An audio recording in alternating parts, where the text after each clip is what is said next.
So that takes us to the closing remarks for this workshop.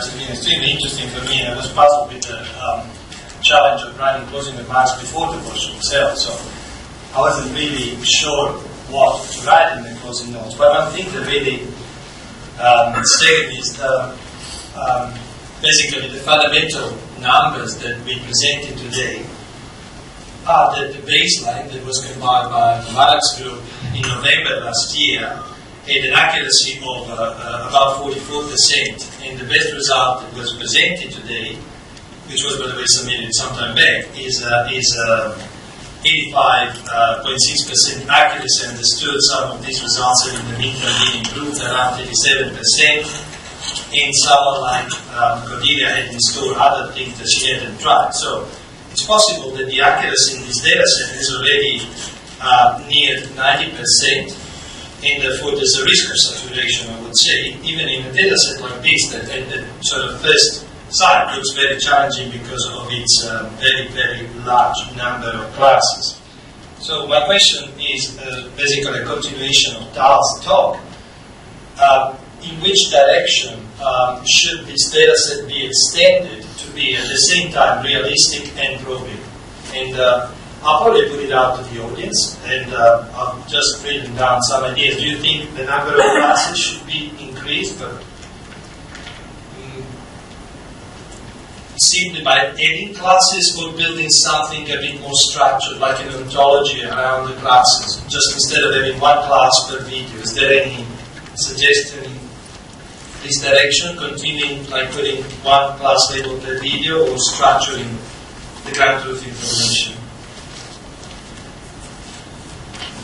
I'm putting some bias here because I'm tempted to say that these videos are fairly complex and would require probably multi-labeling in the ground truth.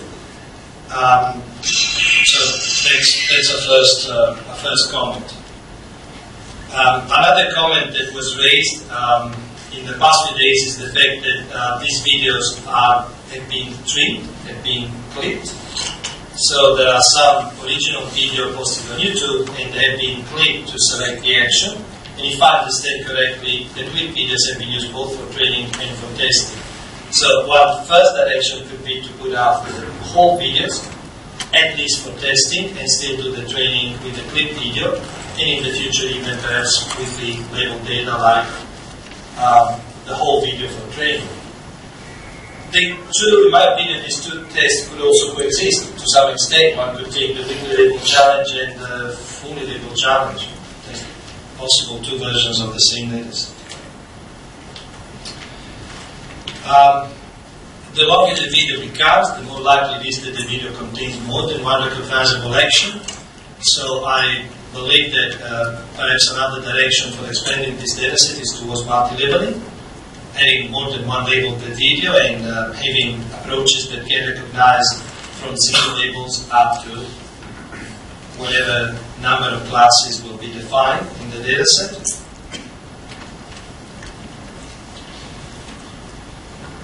There's this localization challenge that at the moment is a special localization challenge, but we're looking forward to something that may become special temporal localization. Again, the more if the whole video will be passed on to for testing at least. At the moment, the special annotation, if I understand correctly, is for 24 classes, and the special annotation could also, of course, be extended to the entire data set and the whole number of classes. I think on the side has been said today that this data set has also been annotated with 115 attributes. Are the attributes just an instrument for the ultimate action recognition, or there could be the intention to recognize attributes? That's something that also connects with the idea of the ontology. At what level we want to label these videos. I also worked a little bit in emotion recognition a few years ago, and I noticed that in that community no one would accept the notion of a single ground truth label as just like a single data. There will always be a distribution around the ground truth. There will be inter-observer labeling, and there will be certain videos that have much more ambiguities than others. That could be another direction to possibly extend the challenge. And that's for me. So I think that we have the intention to keep on running this, and most likely the next venue will be CCV 2014. I thank everybody for being here so long in the day, and if you have any questions or simply start a discussion now. Thank you.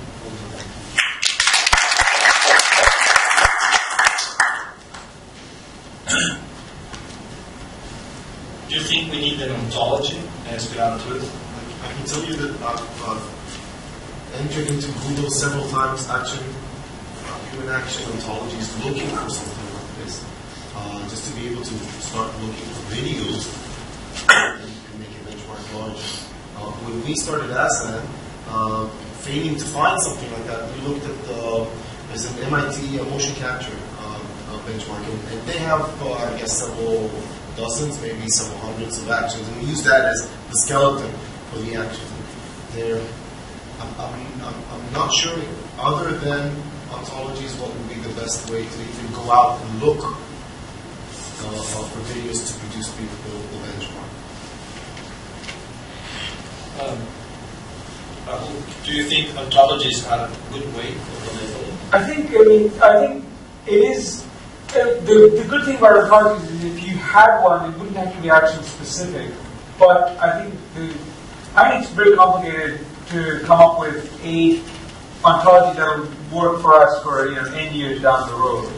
But maybe it's not a bad way to start out. I think someone would have to create something. I haven't seen the good one out there either. I guess on a somewhat related question, I guess you have the same, not same version. I know a lot of places actually do triplet ranking. They say A is closer to B than C, and that kind of avoids some of the issues that your what does. Which then it's easier to say that a baby and a person squatting is better than a dog running. But that standpoint, I'd like to see non-human actions in there as well. I think that we have an implicit bias towards human actions, yet no one actually uses human posing in there anyway. So since most of our techniques are generic, why not actually broaden the classes to include non-human actions in their A priority? So I think all these nice points you raised. So from my point of view, we do need to increase the number of classes. I think that's something which we can do to have more things. With mentioning there's thousands of classes. It's pretty long class. And in that, there are some actions of the vehicles, traffic.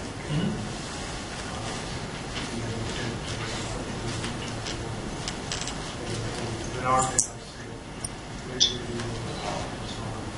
So one can create to increase the number of classes. That is something we should be able to do and we should do.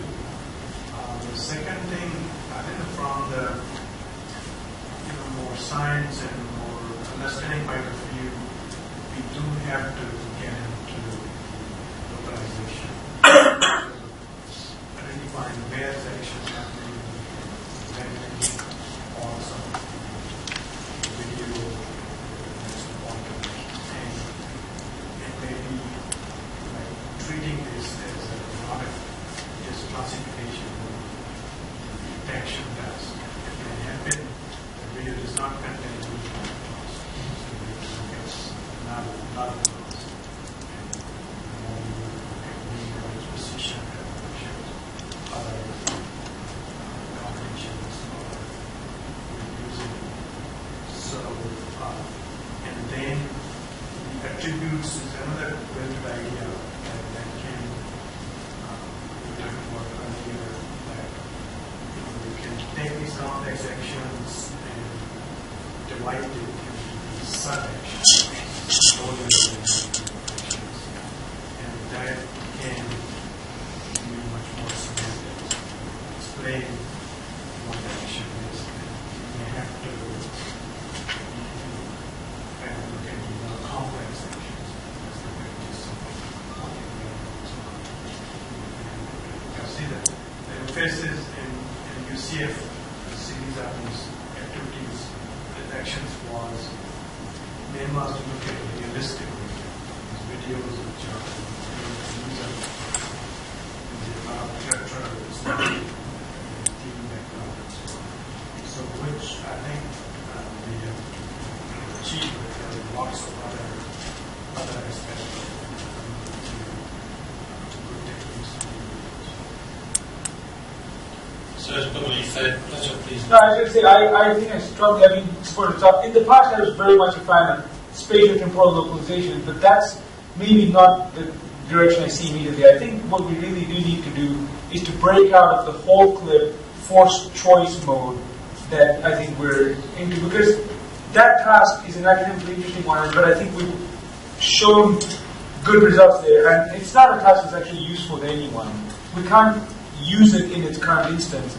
And so even if someone wants to train using the clips that we have in, say, UCF 101, I think the testing set should be actually more realistic. It should be either the whole video, or it should be something more where the action is in context. And I support Mubarak's point about attributes, but you think about attributes as being just another label that you're giving to the video. So even if you don't need to do any kind of localization in the video, it would be great to be able to say this clip, which is now longer than the clip that just contains the particular rapid action, contains, jumping or running or whatever. And I would be excited to see in the next challenge whether we can at least get people to do, for even a smaller set of action, being able to label yes or no on these set of binary things for a larger set of action. And given that that's an easier labeling task, I feel it would be possible for us to create enough data to do that. So more classes, but annotated in a better way to make that feasible. Excellent. So, actually, I have another point. If you think about from how can people, other people, not just the actual issue area. So how other people, we can understand they can use our action data set. So when we explain this action data set, we also make this action concept useful for other researchers, like for the multimedia unit action. They could see our action as attributes, and they can choose the action attributes detectors. And we have them to understanding what's happening in events, like this, what kind of actions.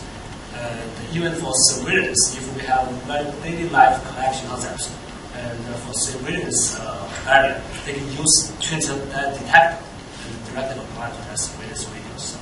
So I think that would happen if we follow the plan here, which is that if we're no longer limited to getting these to labeling temporally segmented actions into one of their classes, then automatically they serve as an attribute labeler or a detector. So I think that would happen. So, please. So I think it seems that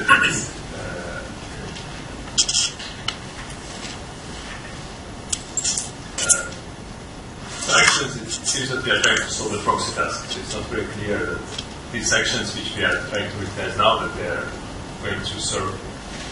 This is the ultimate goal, because is what also was in Tal's talk. So the same clip could be interpreted different ways, depending if what this person is trying to do, like this portrait, for example.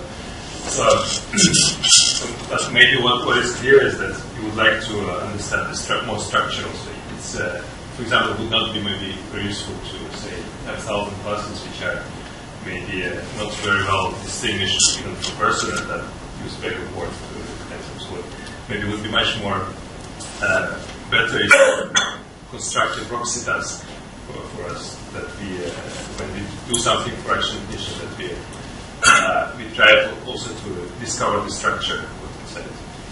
And so I think what Raoul was saying, that maybe having more longer videos and more actions in it, and I would say also try to ask people not just maybe mention say which actions are inside, but also say what order. So this could be 3 different difficulties. So one is just to say what actions are inside. Second is the order, because different actions, different videos could have the same actions but different order. For example, if you want to do a query for activity, then you could type, say, walk, sit down, answer phone, right? Or it could be another activity, answer phone, stand up, walk, which could be very similar at the clip level back and forth. But if we would set up the task of actually getting the right order, this would be very interesting.